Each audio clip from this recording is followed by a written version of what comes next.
హైదరాబాద్ లో Telangana BJP chief రామచంద్రరావును పోలీసులు house arrest చేశారు. మహిళా రిజర్వేషన్ల బిల్లును కాంగ్రెస్ అడ్డుకుందంటూ బీజేపీ పోరు సిద్ధమైంది. సీఎం నివాసం ముట్టడికి రామచంద్రరావు పిలుపునిచ్చారు. ఆయనను ఇంటి వద్దే పోలీసులు అడ్డుకున్నారు. నారీ శక్తికి ద్రోహం చేసిన కాంగ్రెస్ ను వదిలిపెట్టమని రామచంద్రరావు వార్నింగ్ ఇచ్చారు. నగరంలో పలువురు బీజేపీ నేతలను గృహ నిర్బంధం చేశారు.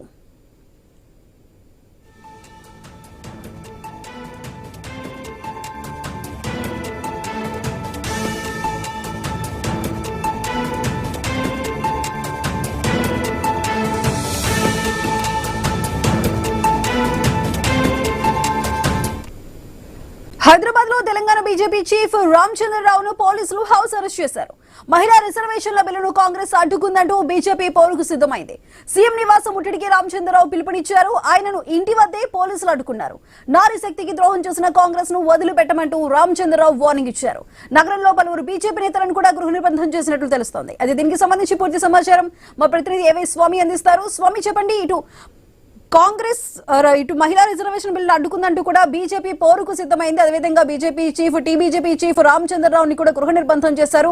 మరి ఏ విధంగా ఉండబోతుంది? ఈ రోజు సీఎం రేవంత్ రెడ్డి నివాసాన్ని ముట్టడికి పిలుపునిచ్చినటువంటి భారతీయ జనతా పార్టీ ఆ తర్వాత దాన్ని విరమించుకుంది. అయితే వాళ్ళు సీఎం నివాసానికి ముట్టడికి వెళ్తారన్న ఉద్దేశంతో పోలీసులు బీజేపీ నేతలందరినీ కూడా ఎక్కడికక్కడ కూడా హౌస్ అరెస్ట్ చేశారు.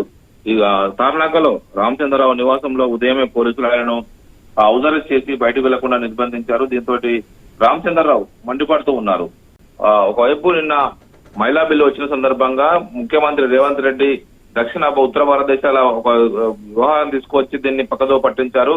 కాంగ్రెస్ పార్టీ మహిళలకు ద్రోహం చేసిందనేది కూడా వాళ్ళు ఆరోపిస్తున్నారు. ఇందులో భాగంగానే దేశవ్యాప్తంగా ఎన్డీఏ శ్రేణులన్నీ కూడా ఈ రోజు ఆందోళన చేయాలని భావించిన నేపథ్యంలో తెలంగాణలో కూడా హైదరాబాద్ లో సీఎం నివాసానికి బీజేపీ నేతలు ముట్టడికి పిలుపునిచ్చారు. దీంతో పోలీసులు ముందస్తుగానే గుర్తించి రామచంద్రరావుని హౌస్ అరెస్ట్ చేశారు. Right Swami, thank you.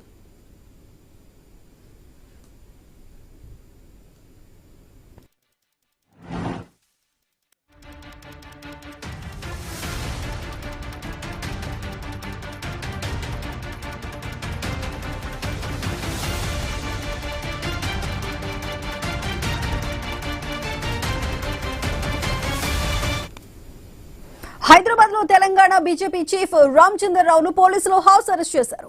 మహిళా రిజర్వేషన్ల బిల్లును కాంగ్రెస్ అడ్డుకుందంటూ బీజేపీ పోరుకు సిద్ధమైంది. సీఎం నివాసం ముట్టడికి రామచంద్రరావు పిలుపునిచ్చారు. ఆయనను ఇంటి వద్దే పోలీసులు అడ్డుకున్నారు. నారీ శక్తికి ద్రోహం చేసిన కాంగ్రెస్ ను వదిలిపెట్టబోమని రామచంద్రరావు వార్నింగ్ ఇచ్చారు. నగరంలో పలువురు బీజేపీ నేతలను కూడా గృహ నిర్బంధం చేశారు.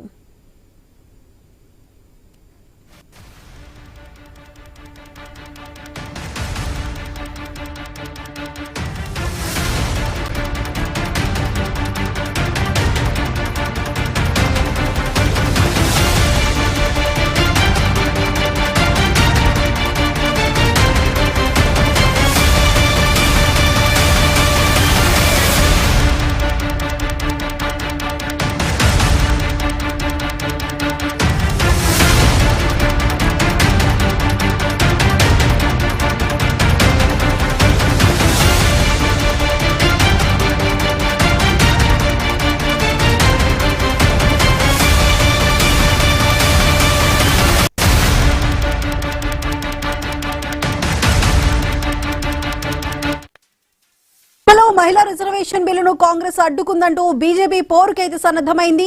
సీఎం నివాసం ముట్టడికి రామచంద్రరావు పిలుపునిచ్చారు. అయితే ఈ నేపథ్యంలో రామచంద్రరావును అడ్డుకున్నారు పోలీసులు. తెలంగాణ బీజేపీ చీఫ్ అయిన రామచంద్రరావుని హౌస్ అరెస్ట్ చేశారు. అయితే నారీ శక్తికి ద్రోహం చేసినటువంటి కాంగ్రెస్ ను వదిలిపెట్టమంటూ కూడా రామచంద్రరావు హెచ్చరించారు. అదేవిధంగా రామచంద్రరావుతో పాటు పలువురు బీజేపీ నేతలను కూడా పోలీసులు గృహ నిర్బంధం చేశారు.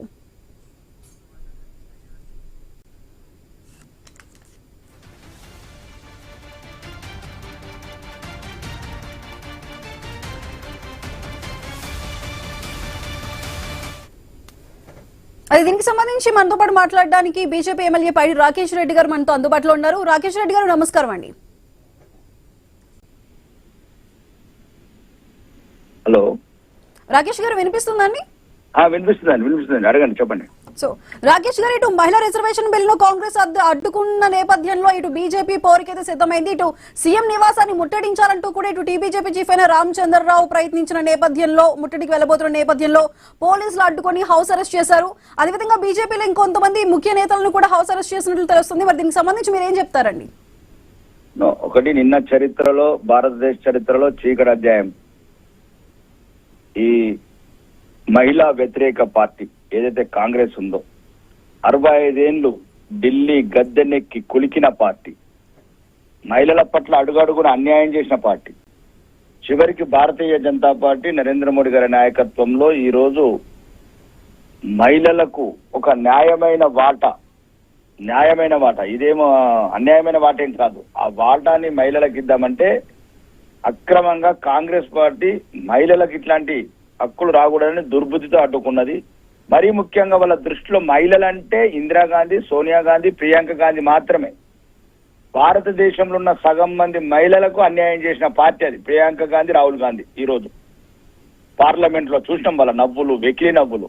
ప్రియాంక గాంధీ గారు వెకిలి నవ్వులు అంటే సుమారు 75 కోట్ల మహిళను అవమానించింది ప్రియాంక గాంధీ.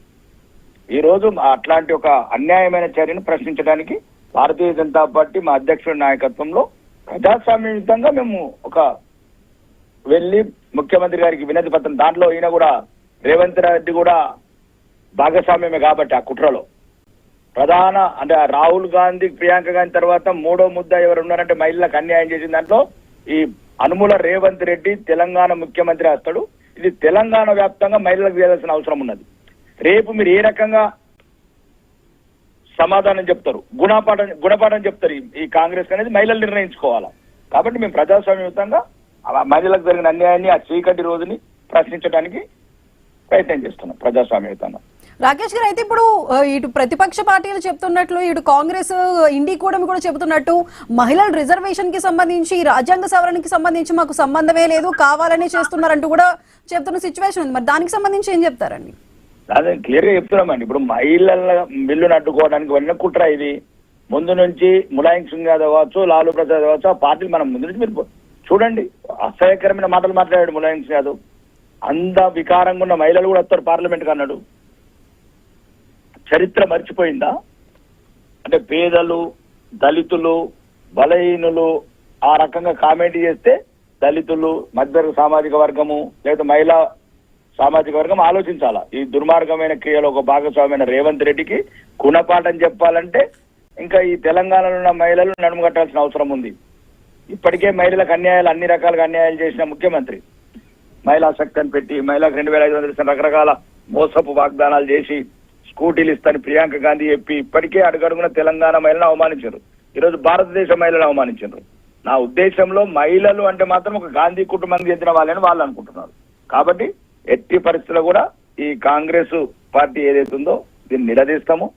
ఆ మహిళలకు సమాన హక్కులు సాధించే వరకు బీజేపీ పోరాటం ఆగదు.